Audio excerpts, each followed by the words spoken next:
Buenas noches, pues aquí estamos de nuevo para seguir con nuestras críticas en este canal de YouTube.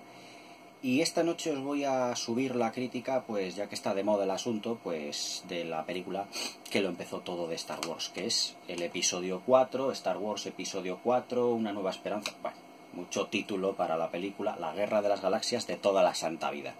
Porque sinceramente esto de darle ahora un nuevo enfoque con el episodio tal, episodio cual, como ya salió en el Imperio Contraataca, pues bueno.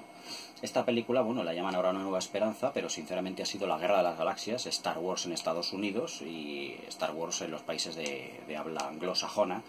Y aquí siempre ha sido la guerra de las galaxias. Eso de ponerle ya sobrenombres yo creo que para mí sobra.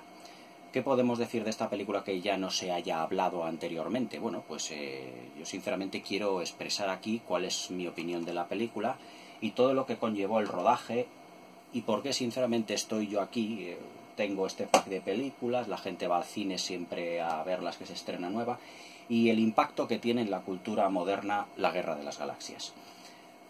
Cuando en 1976, digamos 1975, un joven cineasta llamado George Lucas se empeñó en llevar o en recuperar el cine de fantasía, el cine de aventuras clásico, pero darle un nuevo enfoque, un enfoque con ciencia ficción, un enfoque más moderno, que fuera con los nuevos tiempos, ya que la ciencia ficción había dado un paso de gigante con El planeta de los simios y con 2001 Odisea del espacio.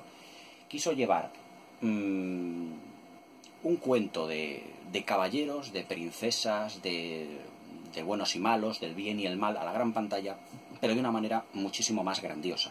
Lo que ocurre es que el proyecto estuvo dando tumbos por Hollywood y por las productoras durante mucho tiempo. Nadie en Estados Unidos, ninguna de las grandes productoras, le quería financiar el proyecto de la Guerra de las Galaxias a George Lucas. Recordemos que George Lucas ya pertenecía a una nueva gama de directores que en los años 70, finales de los 60 y principios de los 70 empezaban a destacar, que eran George Lucas, Steven Spielberg, Francis Ford Coppola, Martin Scorsese, Brian De Palma y John Milius. George Lucas era uno de ellos y la verdad es que ha sido uno de los cineastas referencia porque fue el cineasta que prácticamente lo cambió todo. Podemos decir que de esta película, de la Guerra de las Galaxias, hay un antes y un después en la historia del cine. ¿Por qué hay un antes y un después? Porque esta película lo cambió absolutamente todo en lo que a cómo estaban acostumbrados a ver los norteamericanos las películas de ciencia ficción. Antes de esta película, incluso antes de 2001, Odisea del espacio, los norteamericanos veían la ciencia ficción como un género menor, como películas de serie B. Dándole muy poco presupuesto y sinceramente con unos directores y unos actores de segunda y de tercera fila. Cuando Stanley Kubrick rodó y estrenó 2001 Odisea del espacio, el cine fantástico dio un paso de gigante y dijo es un género que tiene que ser reivindicable. El género de la ciencia ficción en general empezó a destacar y a hacerse un hueco en la historia del cine para que películas que hasta entonces se habían sufragado con muy poquitos dólares, con unos presupuestos nimios, empleasen unos presupuestos muchísimo más grandes para que pudieran ser también rentables. Pero claro, tendrían que tener muchísima calidad. Pero claro, George Lucas en 1975-76, cuando estaba buscando una de los grandes estudios para que le financiara el proyecto, no era Stanley Kubrick, no era un personaje como Stanley Kubrick, evidentemente. Pero él siguió apostando por este tipo de películas. Y luego, después de muchas negociaciones, consiguió que la 20th Century Fox financiara el proyecto, pero con solo 10 millones de dólares. 10 millones de dólares en aquella época no era un presupuesto ni excesivamente bajo, ni era un gran presupuesto para una gran producción, ni muchísimo menos. Pero George Lucas tuvo que conformarse con ese presupuesto tan ajustado que la 20th Century Fox sí que le estaba dando. El amigo personal de George Lucas, Steven Spielberg, le animó a que hiciera este tipo de películas porque él también quería recuperar los viejos seriales de aventuras, pero transformándolos en otro tipo de películas, más de ciencia ficción, en vez de ciencia ficción de aventuras, que luego cuajó, como todos sabemos, en la trilogía de Indiana Jones, pero basándose en los seriales pues que habían sido de los años 40, de los años 50, de aventuras. Pero George Lucas quiso ir un paso más allá. quiso que su película de aventuras estuviera ambientada en el espacio y además con unos personajes que hasta ahora no se habían visto para nada. George Lucas siempre fue un gran admirador de Akira Kurosawa, siempre.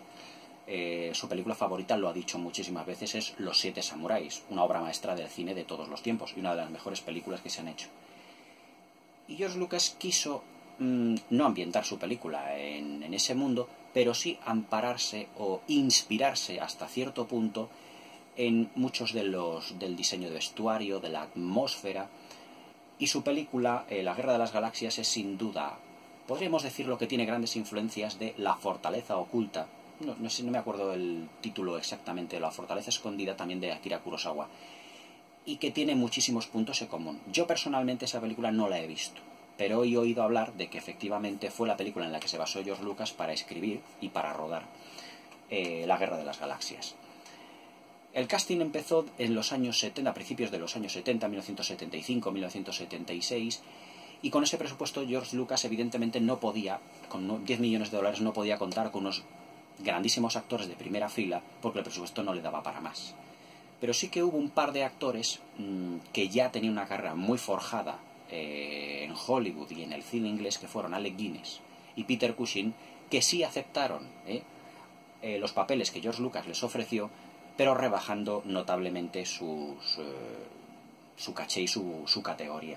Aunque Alec Guinness, muy astutamente, le dijo a George Lucas que esta película sí que sería un gran éxito dentro de lo que debería ser la cinematografía mundial y que marcaría un antes y un después. George Lucas evidentemente no se lo creía, pero Alec Guinness, al leer el guión y ver el entusiasmo que George Lucas tenía en el proyecto, evidentemente le echó narices y dijo: pues voy a participar yo de este proyecto porque creo que va a ser una gran película. Es más, Alec Guinness, después del estreno de esta película, por el que Alec Guinness ha recibido más dinero, ha sido precisamente por La Guerra de las Galaxias.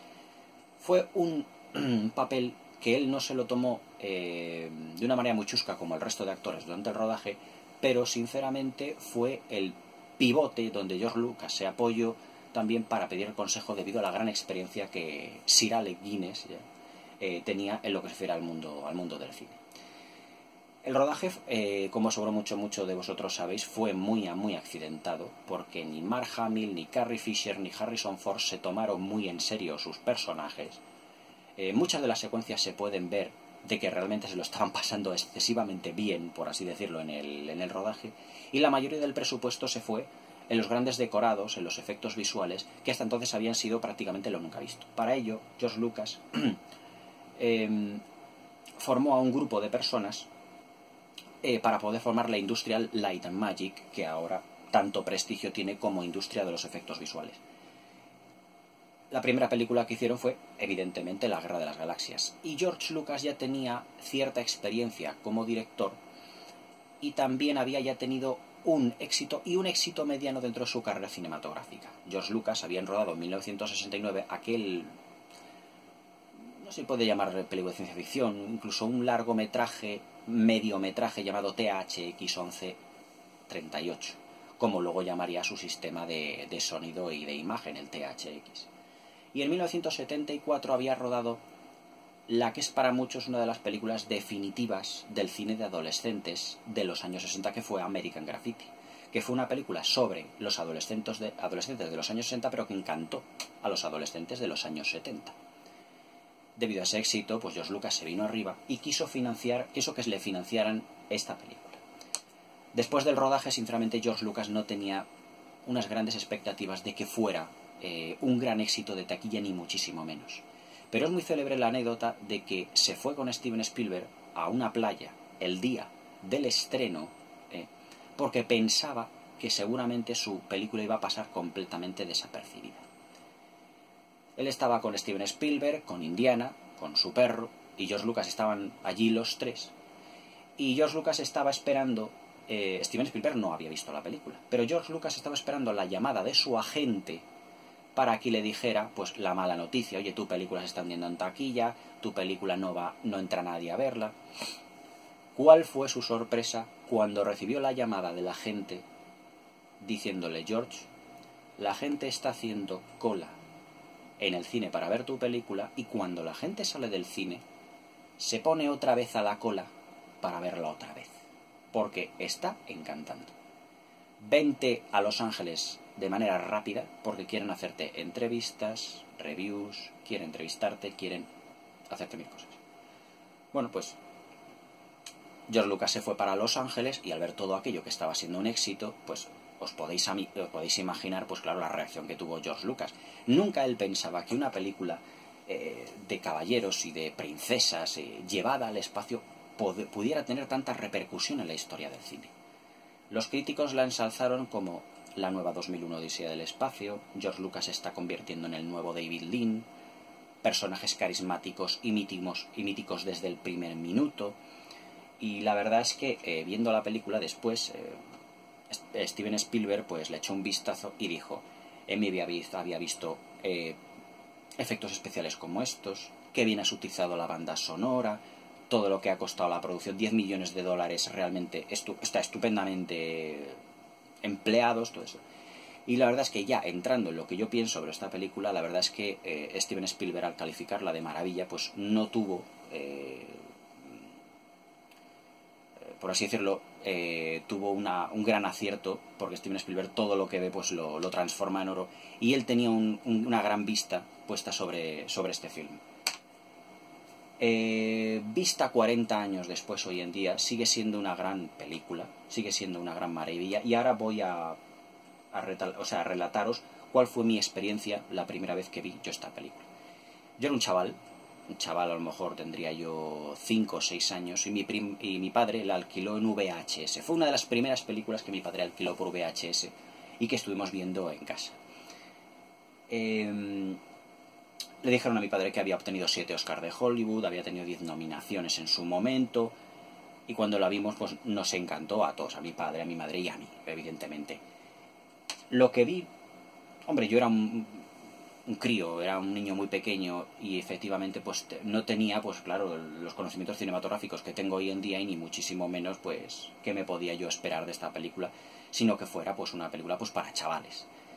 Pero hablando ya de ella, ya un poquito más en profundidad, os diré que lo mejor de la película es su hábil mezcla de géneros como tal, ya que tenemos película de aventuras, tenemos un western encubierto, tenemos retazos de películas bélicas. George Lucas lo que hizo al rodar esta película fue empaparse de todo el cine clásico de Hollywood en lo que se refiere a los westerns, en lo que se refiere al cine de aventuras, a cómo retratar a los buenos y a los malos, y a cómo crear personajes que luego han perdurado en la historia del cine y que se han llegado a mitificar totalmente, como Han Solo, Obi-Wan Kenobi, Darth Vader, la princesa Leia, Luke Skywalker, todos ellos auténticos referentes, auténticos iconos de lo que es el séptimo arte hoy en día. ¿Por qué llegaron a ser iconos estos personajes? Porque esta es una película que por sus valores cambió la historia de Hollywood. A finales de los años 60 y principios de los 70, el cine de los grandes estudios había caído completamente. Es decir, ya no se hacían superproducciones, no se hacían grandes películas. La última gran película, última gran superproducción fue La caída del Imperio Romano de Anthony Mann en 1964. Y después de todo aquello, el cine de los grandes estudios cayó en picado porque eran producciones muy caras lo que se hacía en Hollywood, y la televisión había acaparado completamente el protagonismo de las películas. La gente ya prefería quedarse en casa y ver una película que muchas veces ir al cine tan masivamente como lo había hecho décadas anteriores. Entonces, esta película lo que recupera es la grandiosidad del cine para volver a las pantallas del cine a ver una película. Me explico. Las bandas sonoras antológicas y de gran potencia sonora, los efectos especiales que apabullan la pantalla, los extras de todas las secuencias, las películas rodadas en exteriores, toda la parte del desierto de Tatooine que estuvo rodada, no me acuerdo bien, pero fue me acuerdo si fue en Turquía o en uno de estos países, uno de sus grandes desiertos. Entonces recuperaba un poquito el espíritu del cine de antaño. Recuperaba ese espíritu, y evidentemente la gente empezó a ver de que el cine de Hollywood ya empezaba a ser lo que era antes, lo que había sido anteriormente, años atrás. Y entonces volvió Volvieron los espectadores a las pantallas, volvieron al cine, volvieron a ver grandes producciones, pero esta fue en realidad la película que lo empezó todo a partir de finales de los 70. ¿Por qué? Pues porque contaba una historia muy clásica, es decir, es el típico relato de caballeros y de princesas medievales, pero llevado al espacio, como os he dicho anteriormente. También lo que señala esta película es el camino del héroe. Es decir, Luke Skywalker es el héroe clásico y típico que parte de la nada hasta llegar a ser el gran héroe de la galaxia. Es decir, es una especie, es una suerte, por ejemplo, de Rey Arturo en el espacio. Un chico que no sabe quién es, que no sabe el potencial que tiene, pero que debido a una serie de acontecimientos que se le van poniendo delante de su vida, pues va ascendiendo una serie de escalafones, no en la sociedad, sino en los acontecimientos de la película, y evidentemente llega a ser un gran héroe, como el rey Arturo,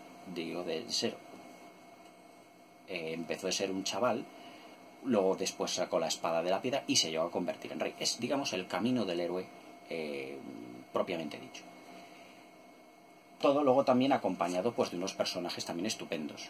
Efectivamente, el personaje más icónico, ya no de la película, sino de toda la saga Star Wars, es el personaje interpretado por Harrison Ford, que fue Han Solo, que es, por así decirlo, el antihéroe. Es decir, es aquella persona que rehúsa estar en el grupo de los héroes, pero que se convierte también en un héroe. Y, evidentemente, la princesa, que en vez de rescatarla de un castillo medieval, pues la rescatan de la fortaleza, que es la fortaleza espacial, que es la Estrella de la Muerte. El malo malísimo, pues en vez de ser, por ejemplo, el sheriff de Nottingham en Robin Hood, pues aquí es Darth Vader. Y luego, en vez de tener los combates con los caballos o con los carros de combate o a flechas, pues tenemos la batalla final pues con los cazas TIE y con los cazas Ala X para la destrucción de la Estrella Muerte. Y en vez de hacerlo en el castillo medieval de toda la vida, como en las películas de caballeros y de princesas, pues es la destrucción de la Estrella de la Muerte, que es la fortaleza, por así decirlo, la fortaleza de los malos en este caso. Entonces es todo lo que es ese clasicismo del cine norteamericano condensado en una película llena de efectos visuales, de músicas y de sonidos que embargaban la pantalla. Entonces, a esa mezcla la gente no se pudo resistir.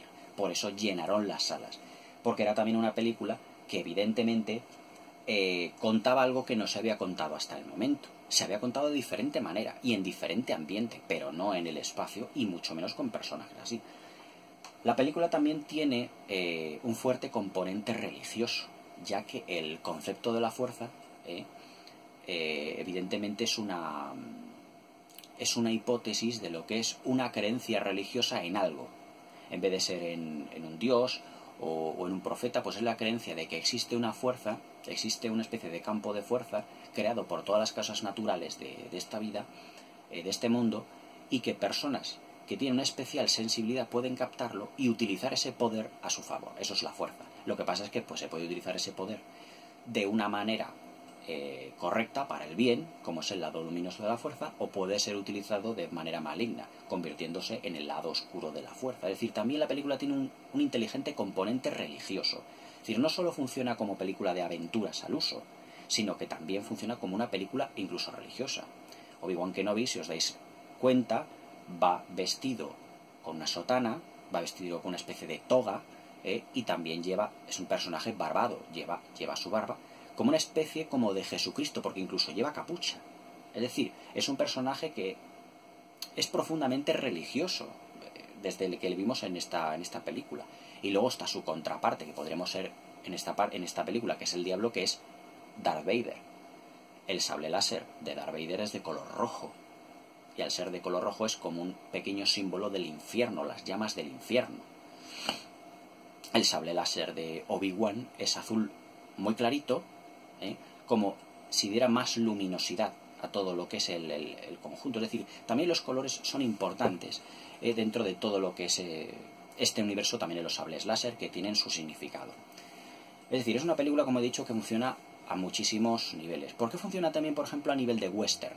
A nivel de western, porque hay secuencias, por ejemplo, Luke Skywalker, que va con 3PO y R2, y con Obi-Wan Kenobi, cuando han matado a sus tíos, cuando va en el Snowspeeder, bueno, no es un Snowspeeder, no es de nieve, en el Landspeeder, hasta llegar a Mos Eisley, y luego Mos Eisley es, digamos, como ese pueblecito del oeste con el lugar que en vez de ser el saloon de las películas del oeste es la cantina, ¿eh?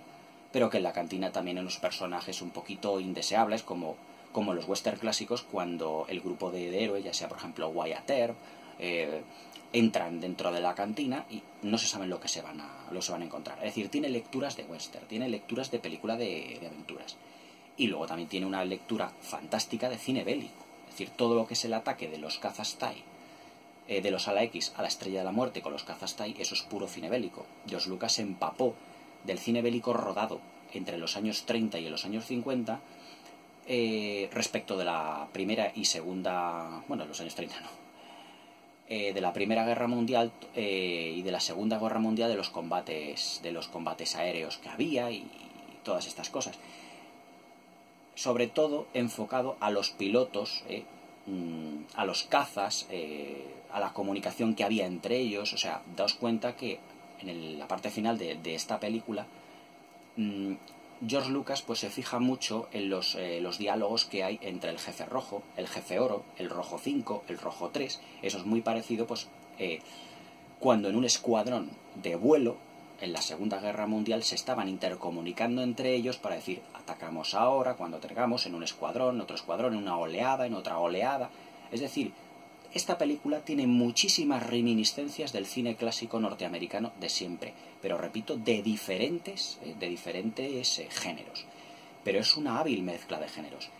Es lo que los críticos destacaron más en el momento de su estreno y con lo que yo estoy más de acuerdo.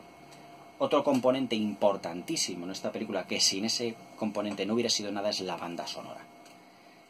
Además de 2001 Odisea del Espacio, que utilizó temas clásicos para el desarrollo, para la puesta en escena, para sus imágenes, también esta película no es que tenga una banda sonora de corte clásico, pero sí que es una banda sonora completamente instrumental, interpretada por la Orquesta Filarmónica de Londres. Es decir, ¿cuándo en la historia del cine una película de ciencia ficción había tenido una banda sonora compuesta, no compuesta, sino conducida, mejor dicho, interpretada, que no me salía la palabra, por una orquesta filarmónica? Jamás en la vida. O sea, esta es una de las primeras, si no decir la primera vez que esto ocurre en la historia del cine. Cuando salieron en la pantalla de cine el título Star Wars con las letras perdiéndose en el horizonte, en el espacio, con esa banda sonora, imaginaos la reacción del público. Estaban acostumbrados a ver películas de ciencia ficción o de serie B con una banda sonora, pues, poquita cosa. Claro, evidentemente, con esa grandísima banda sonora, pues, la calidad sube muchísimos enteros y la reacción del espectador es totalmente distinta. El apartado sonoro no puede ser menos. Bueno, en el espacio es que no hay sonido, pero bueno, aquí es una película de ciencia ficción y no se toman muchas licencias. El sonido de los cazas TIE en el espacio, el sonido de los disparos, el entrechocar de las espadas láser, era un sonido que no habíamos visto en ninguna película, eran completamente originales. Todo eso evidentemente chocó mucho al espectador. Y luego también la presencia de lo que es seguramente uno de los mayores iconos, uno de los 3 o 4 mayores iconos de la historia del cine, que fue Darth Vader, o sea, el malo de la película, y lo que descubriríamos con las precuelas, el auténtico protagonista de esta trilogía y de la trilogía de las precuelas. Si os dais cuenta, el episodio 1 empieza con el descubrimiento de Anakin Skywalker y el episodio 6 termina con la muerte de Anakin Skywalker. Es decir, Anakin Skywalker, Darth Vader, es el protagonista absoluto de estas películas, por mucho que esté solo Luke y otra serie de personajes, pero es que siempre Darth Vader está o con la forma de Anakin o con la forma del lado oscuro, Darth Vader en sí mismo, el Lord del Sith, porque es el personaje más fascinante.